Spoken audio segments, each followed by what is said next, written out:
আসসালামু আলাইকুম ভিউয়ার্স, সবাই কেমন আছেন? আশা করি যে যেখান থেকে দেখছেন সবাই অনেক অনেক ভালো আছেন।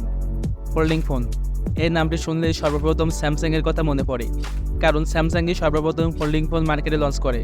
তবে স্যামসাংকে টক্কর দিতে এবার মার্কেটে আসতে চলেছে মোটরোলা রাজার 40 আলট্রা। আজকের ভিডিওটিতে আমি মোটরোলা রাজার 40 আলট্রা ফোনটিকে রিভিউ করব। তো চলেন বেশি কথা না বলে আজকের ভিডিওটি শুরু করি।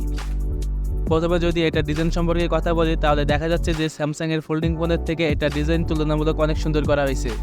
যদি ফোনটির পারফরমেন্সের কথা বলি তাহলে ফোনটিতে ব্যবহার করা হয়েছে স্ন্যাপড্রাগন 8+ জেন অন, যেটা ফোনটিকে পুরাই মারাত্মক রান করাবে। স্যামসাংয়েরও সেম স্ন্যাপড্রাগন চিপ ছিল, বাট ওটার পাওয়ার এতটাও ছিল না। তাছাড়া মোটরোলা এই ফোনটি রান করবে অ্যান্ড্রয়েড 13-এ। যদি ক্যামেরার কথা বলি তাহলে এখানেও মোটরোলা ফোনটি এগিয়ে থাকবে, কারণ এটার প্রাইমারি ক্যামেরা থাকবে 12 মেগাপিক্সেল। আপনারা প্রশ্ন করতে পারেন এটা নিয়ে কীভাবে এগিয়ে থাকে, কারণ স্যামসাংয়েরও তো সেম 12 মেগাপিক্সেলের ক্যামেরা। হ্যাঁ, স্যামসাংয়েরও প্রাইমারি ক্যামেরা 12 মেগাপিক্সেল, কিন্তু সেলফি ক্যামেরা মোটরোলা এর 32 মেগাপিক্সেল, যেখানে স্যামসাংয়ের 12 মেগাপিক্সেল ছিল। তবে দুটা ফোন দিয়েই 4K-তে ভিডিও রেকর্ড করা যাবে।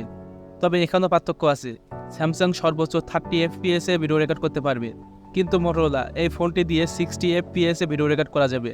স্যামসাং যখন সব কিছুতে পিছিয়ে আছে তাহলে স্যামসাংকে এবার বাদই দেই। এবার শুধুমাত্র মোটরোলা এই ফোনটি নিয়েই কথা বলবো। এই ফোনটিতে কিন্তু ফিঙ্গারপ্রিন্ট লক দেওয়া হয়েছে, যেটি পেয়ে যাবেন ফোনটির সাইডেই। যদি কথা বলি ফোনটির ব্যাটারি নিয়ে তাহলে আপনারা তেমন সন্তুষ্ট হতে পারবেন না, কারণ ব্যাটারি হিসেবে দেওয়া হয়েছে 3800 mAh-এর ব্যাটারি, যেটা অনেকটাই কম। তবে এটাই দেওয়া হয়েছে 30 ওয়াটের ফাস্ট চার্জার। কোম্পানি ক্লেম করতেছে মাত্র 40 মিনিটে এটি ফুল চার্জ হয়ে যাবে। এবার কথা বলা যাক ফোনটির স্টোরেজ নিয়ে। ফোনটি পাওয়া যাবে দুইটা ভেরিয়েন্টে, একটা 8GB/256GB এবং অন্যটা 12GB/512GB। ভিউয়ার্স, আমার কাছে এতটুকুই লিক্স আসছিল এই ফোনটি নিয়ে, যেটা আপনাদের মাঝে তুলে ধরলাম।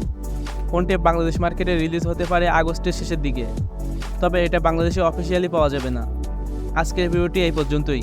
যদি আজকের ভিডিও দেখে আপনি একটু উপকৃত হন তাহলে অবশ্যই ভিডিওটিকে লাইক দিয়ে চ্যানেলটিকে সাবস্ক্রাইব করে পাশে থাকবেন।